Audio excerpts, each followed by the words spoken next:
Olá, seja muito bem-vindo à nossa 7ª aula. Estamos conversando sobre o Windows, nosso sistema operacional que é mencionado em nosso edital, nas versões XP 7 e 8. E como nós havíamos combinado, nós estamos estudando de uma forma geral, ampla e restrita, aplicável a qualquer uma das versões, os conceitos que são comuns. E na aula passada, sobre estes conceitos comuns, nós já verificamos o conceito de manipulação de janelas, os atalhos, por exemplo, que você utiliza para fazer uma troca de um aplicativo para outro, o Alt Tab ou também o Alt ESC, e nós conversamos sobre o conceito de lixeira e nós passamos posteriormente a falar sobre aquele que é talvez o mais importante de todos, porque assim se faz presente em praticamente todas as provas, que é o Windows Explorer, o nosso gerenciador de arquivos. E nós, desenvolvendo o conceito, nós entendemos que o Windows Explorer, ele possui uma interface muito similar à de um navegador, e é por isso que muitos dos termos são derivados a partir daí. Você tem botões de navegação, você tem uma barra de endereços, você tem um painel de navegação, e nós estávamos investigando o que nós temos de fato neste painel de navegação, e nós já verificamos que dos 4 itens, você teria um item chamado de computador, que seria responsável por apresentá-lo às mídias, os discos reconhecidos no seu computador, e que cada disco ganharia uma letrinha, C2 pontos, D2 pontos, F2 pontos. Nós teríamos um conceito de rede, os arquivos que são compartilhados entre os vários computadores de uma rede. Nós verificamos o conceito de favoritos, os seus prediletos, que ficam a um acesso muito mais facilitado, muito mais rápido, num lugar de destaque. E nós retomamos a aula de hoje, conversando sobre o conceito de biblioteca.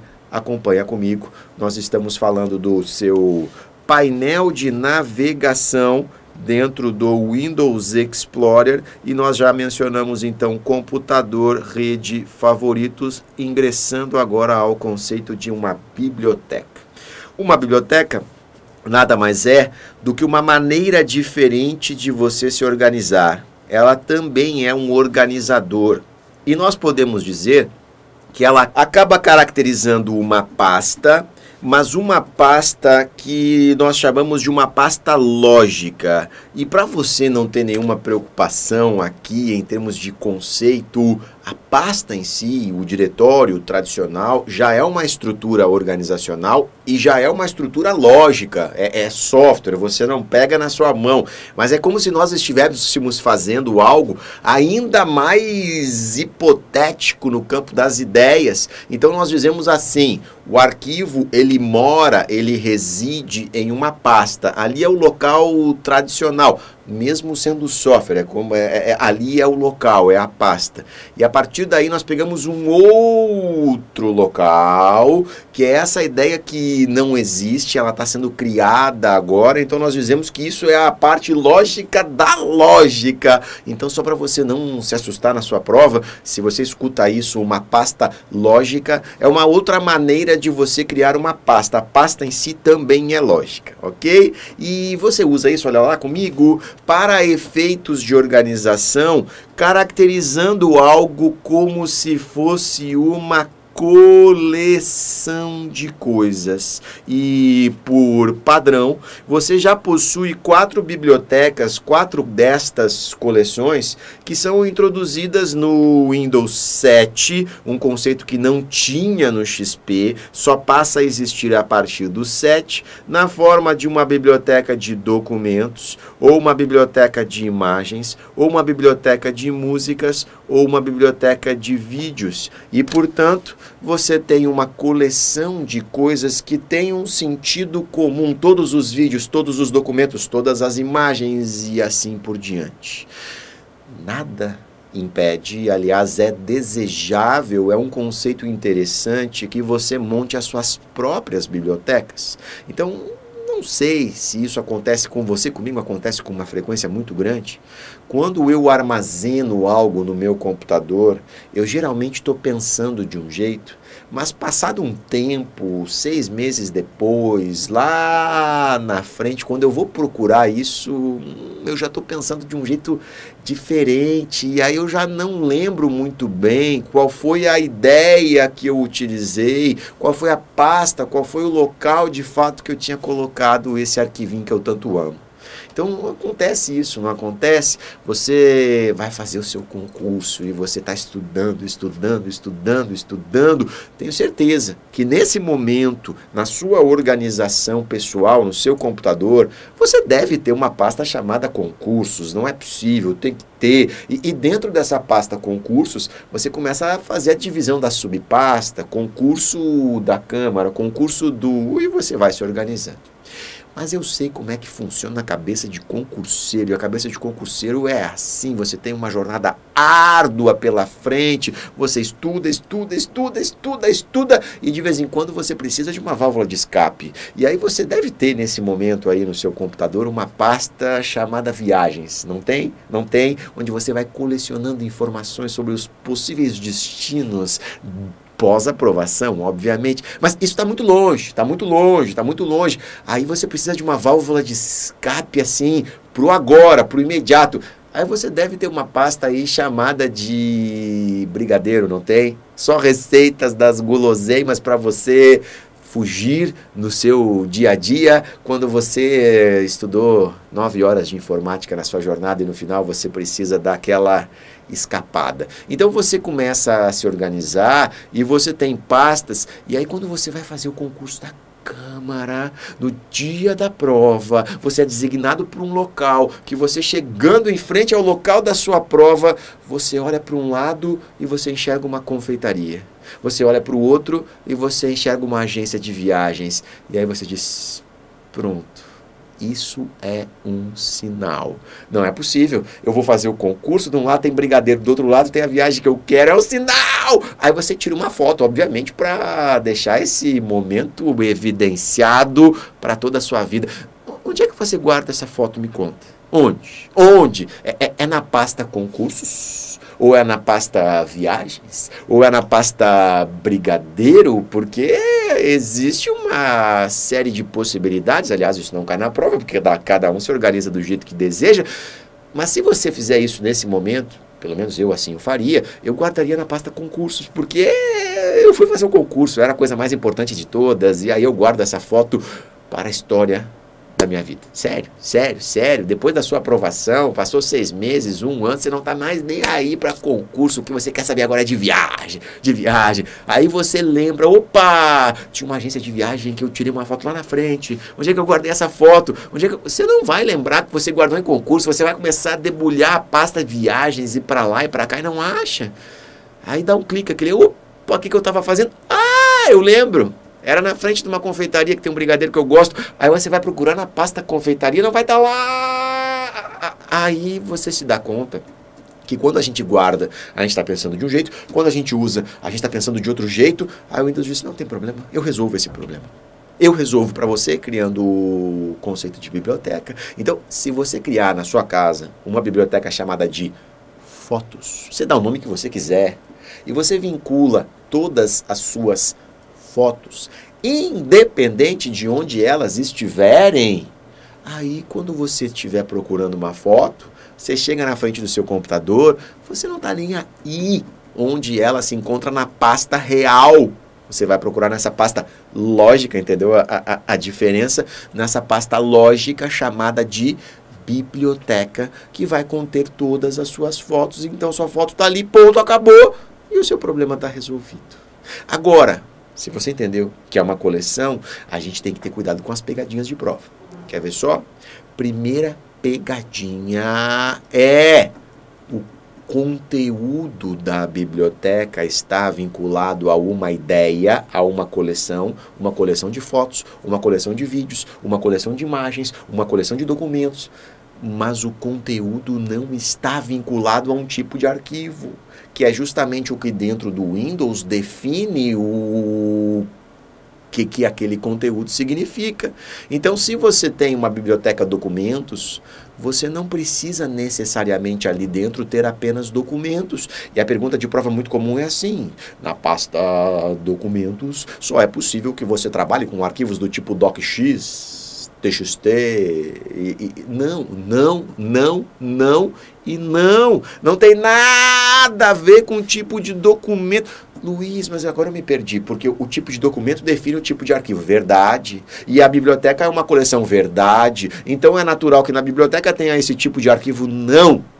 Porque se você lembra, na aula passada, nós criamos uma frase que vai nos salvar em toda a pergunta dessa parte da matéria, que diz assim: você, como ser humano, pensa em arquivos, mas o Windows executa em pastas. Isso funcionou para rede. Você quer compartilhar um arquivo, você tem que jogar ele dentro de uma pasta. Isso funcionou para favoritos. Você quer favoritar um arquivo? Não, você favorita a pasta. E isso também vai funcionar para biblioteca. Você quer criar uma coleção de arquivos, mas você não cria uma coleção de arquivos. Você cria uma coleção de pastas. Então, eu não trago para a biblioteca fotos, todas as fotos que estão no meu computador. A ideia é essa, mas a execução não. Na verdade, tecnicamente falando, na execução da ideia,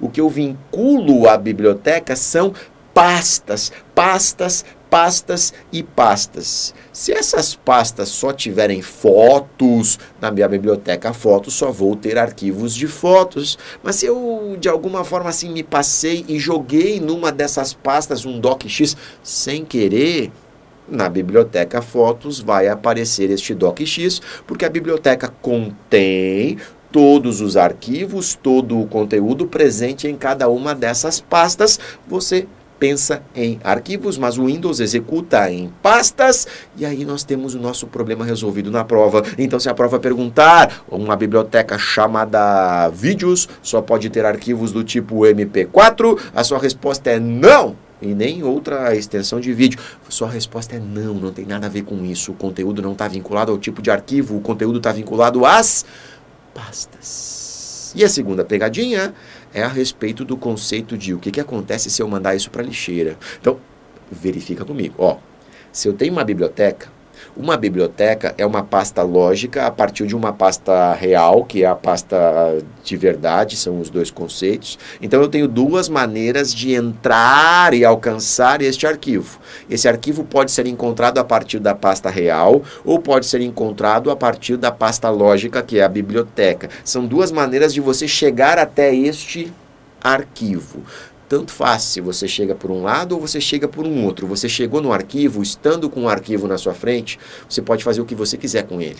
Você pode editar, você pode abrir, você pode renomear, você pode apagar, você pode apagando, mandar para a lixeira, você pode mover, fica com você, certo? Então, se eu chego à frente do arquivo pela pasta normal ou pela biblioteca, eu faço o que eu quiser com ele, inclusive eu deleto, ele vai para a lixeira. A pergunta da prova é: o que acontece quando eu deleto a pasta? O que acontece quando eu deleto a biblioteca? Não os arquivos, os organizadores. Aí você tem que notar que a postura é distinta. Quando você deleta uma pasta real, que existe de fato, uma pasta normal, todo o seu conteúdo junto com a pasta, tudo isso é empacotado e jogado para a lixeira. Mas quando eu deleto a biblioteca, não, porque os arquivos não moram ali de verdade. As pastas, que são conteúdo da biblioteca, não moram ali de verdade. As pastas são pastas reais, físicas, que existem no dia a dia.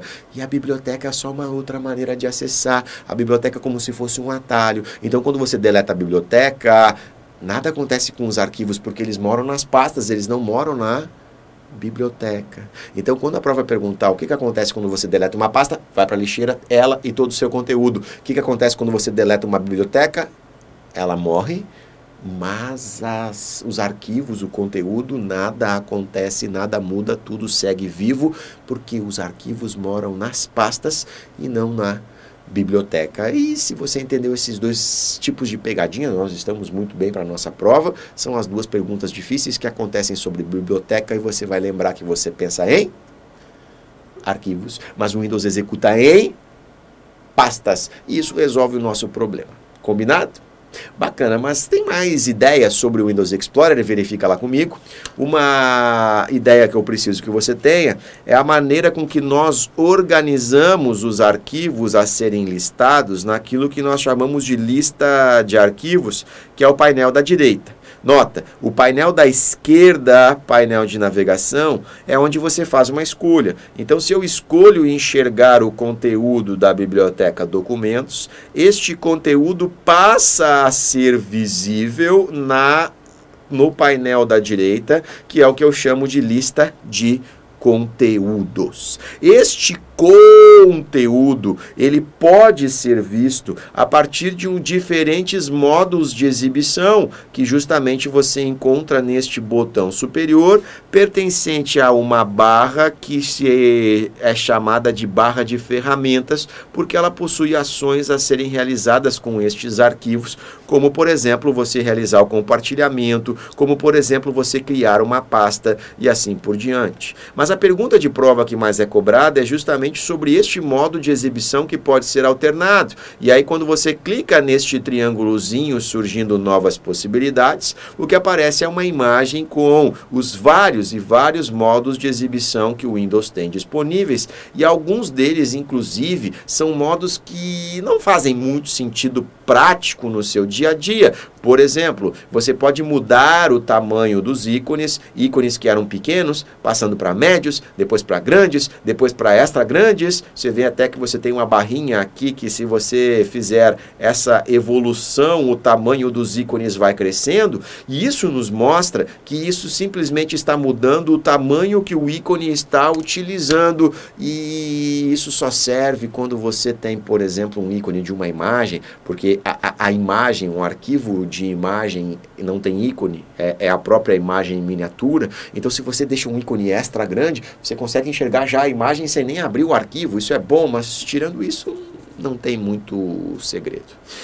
O modo que é tradicional é o que nós chamamos de lista. Esse é o modo tradicional. Tem outros, tem um que se chama de conteúdo, um que se chama de bloco, que também poderia ser chamado de lado a lado, porque ele vai criando bloquinhos lado a lado de visualização, mas o tradicional é lista. E independente, se for qualquer um destes, ícones grandes, médios, pequenos, extra grandes, lista, conteúdo, bloco, o formato de visualização muda. No lista você vai criando listas, que nem você faz em supermercado, né? Começa aqui, acabando aqui você vai para a segunda, acabando a segunda você vai para a terceira. Esse é o conceito de modo lista. Em todos eles, você está enxergando sempre a classificação dos seus arquivos em ordem alfabética.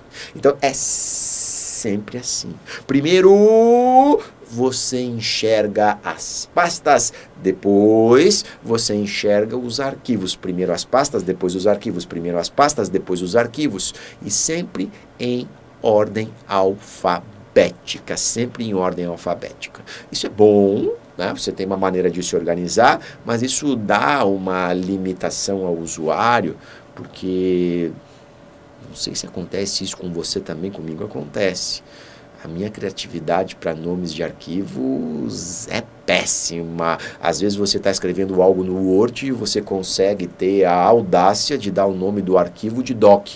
Aí você tem doc.docx, que diz nada para você, né? Mas você vai inventando uns nomes assim que são, aí passados 6 meses, naquela mesma ideia, né? Passado um tempo, onde é que eu estava com a cabeça? O que é esse tal de doc.docx? Você não lembra disso. Aí você teria que fazer o quê? Clica no arquivo, abre o arquivo, olha para ele, diz não é esse que eu estou procurando, fecha o arquivo, dá um trabalho.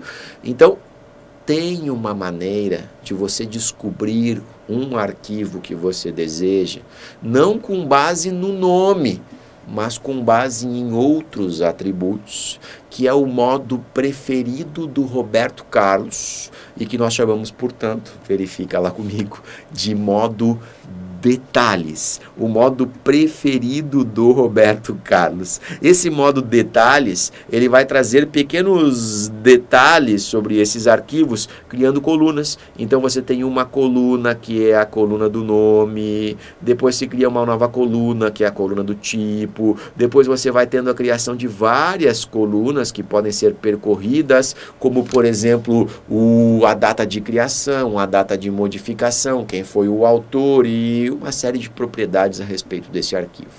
E aí, quando você não encontra, por exemplo, um arquivo que eu estava trabalhando nele ontem, mas eu não lembro qual foi o nome direito que eu dei ontem, é mais fácil, ao invés de você procurar por nome, você mudar a visualização para o modo detalhes, você clica nos critérios de classificação em cada uma das colunas em cima e os arquivos são reordenados por estes critérios do modo detalhes. Então, o modo detalhes é muito bom, muito interessante para você encontrar arquivos a partir de outras propriedades. E mesmo que você se mantenha num modo de visualização que é o lista, mantém-se nele. Lá em cima, na barra de ferramentas, vai ter um botãozinho onde você pode escolher classificar por, dependendo da versão do Windows Explorer que você se encontra. Mesmo que você esteja num modo, quando você clica classificar por, o que aparece nessa lista são os detalhes do modo detalhes e, portanto, você tem que guardar isso para a prova. Qualquer maneira que você mude a visualização, a classificação dos arquivos, que não seja por nome, isso só é obtido a partir do modo detalhes. Modo detalhes, o preferido do Roberto Carlos, detalhes, posso fazer novas classificações. Bacana? Sim, avança comigo, verifica lá. Nós temos que, na hora da prova, perceber que uma ferramenta muito importante é a ferramenta de pesquisa, que é essa caixinha que fica aqui em cima, ó, no canto direito superior, onde você tem a possibilidade de acesso também pelo nosso tradicional Ctrl F ou F3 e você acessa a caixa de pesquisa. Agora, você também tem uma pesquisa dentro do Windows no próprio menu, né? Quando eu estou no menu, eu clico no botão iniciar, sobe o menu iniciar, o primeiro item ali, ó, primeiro item é uma caixa de pesquisa. Então, qual é a ideia? A ideia que nós precisamos constituir aqui é que você pode fazer uma pesquisa em dois lugares diferentes, mas os resultados são os mesmos. A maneira de você procurar é a mesma. A única coisa que você está variando é o contexto. O que isso significa? Significa assim: quando eu estou dentro do Windows 7, por exemplo, e eu clico no botão e sobe o menu, e o primeiro item é o item de pesquisa, e eu coloco ali o nome do arquivo que eu estou procurando, a técnica de ingresso utiliza-se da mesma ideia. Quando eu colocar aquele nome, ele vai ser procurado na mesma ideia, mas como eu estou falando para o Windows como um todo, o Windows vai procurar isso em todo o meu computador, em todas as mídias reconhecidas pelo sistema, no C2 pontos, se eu tiver com um pendrive no F2 pontos, se eu tiver um CD ativo no D2 pontos, e assim por diante. Isso é bom, porque você deixa isso e vai procurando. Então tem vezes assim, puxa, tem um arquivo que eu não sei onde é que está, deixa procurar e vai, mas às vezes você está com pressa. Aí se você está com pressa, isso vai demorar bastante tempo. É aí que entra essa pesquisa do Windows Explorer, que é uma pesquisa contextual. Você entra no Windows Explorer e antes de iniciar sua pesquisa, você vai no seu painel de navegação da esquerda e você seleciona. Tá no pendrive. Eu não sei onde, mas tá no pendrive. Aí você marca o pendrive e você pesquisa. E nesse momento a pesquisa só acontece dentro do pendrive. É muito mais rápido. Do Windows mais ampla, contextual, do Windows Explorer mais rápida. Essa é a diferença. Agora, como é que eu pesquiso? Aí acompanha lá que as técnicas são iguais. A técnica é assim, ó. Eu posso fazer uma pesquisa por nome de arquivo, ou por conteúdo, por alguma palavra específica, ou sobre essas outras propriedades que nós acabamos de ver que são presentes no modo detalhes. Todas elas funcionam. E quando você vai fazer uma pesquisa, você pode utilizar caracteres que nós chamamos de coringas ou de coringas. Os dois estão corretos, cu ou coringa, e esses caracteres acabam fazendo a substituição de outros. É mais ou menos como se você, jogando baralho, tem aquela carta que é o coringa. Ela pode substituir uma outra. Aqui também, eu posso substituir um caractere que eu não sei por um ponto de interrogação. E se eu tenho um conjunto de caracteres, eu posso substituir isso por um asterisco. Então, se você está procurando por um arquivo, como por exemplo essas músicas que estão sendo mostradas aqui, você enxerga que essas músicas todas elas começam com um determinado número, vem um espaço, depois segue o track e depois vem o número de novo, e isso varia, mas a extensão é a mesma. Se eu quisesse procurar por essas músicas, eu poderia dizer assim, ó, eu estou procurando pelos arquivos que começam com 1, porque sempre há 1, depois vem um ponto de interrogação, depois vem um espaço, aí vai estar escrito track, depois vem um espaço, vai estar escrito 1 e um ponto de interrogação, ponto MP3. Nota, todos os lugares onde eu tive uma variação, eu coloquei um ponto de interrogação, que significa, ali tem exatamente um caractere, mas eu não sei qual.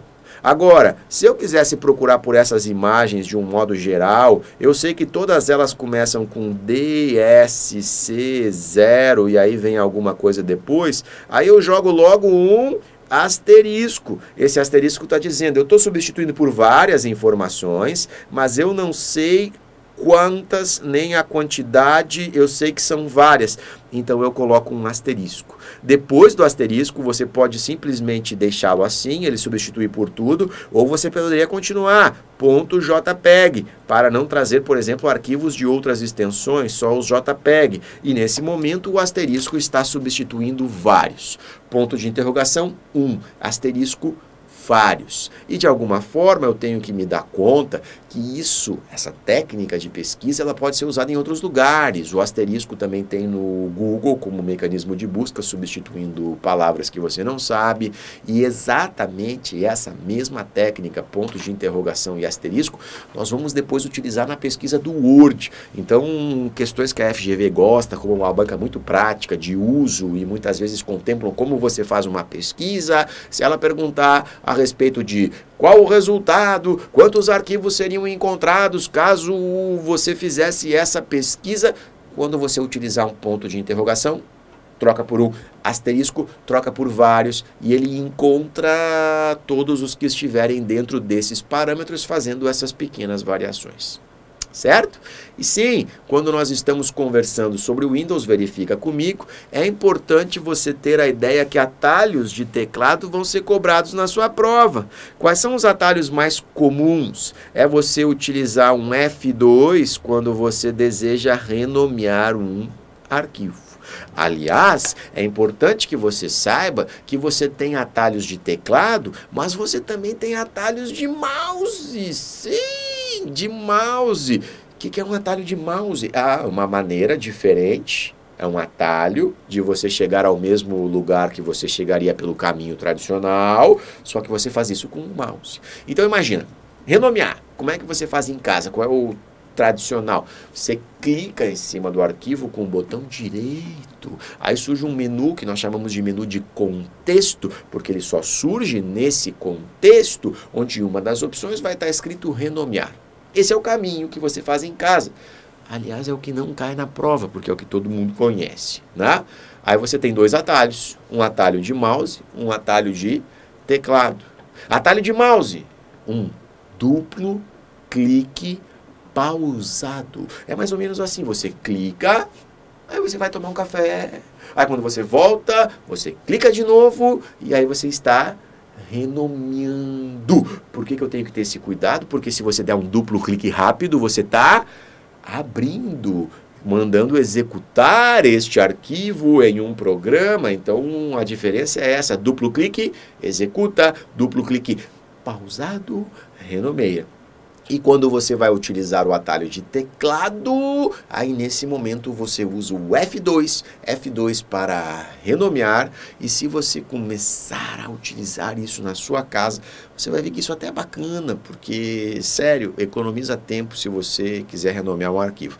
Sim, você tem que decorar um atalho, essa é a parte difícil do processo, mas depois que você decora, vem a parte boa, que é o benefício adquirido. Portanto, decore, faz bem.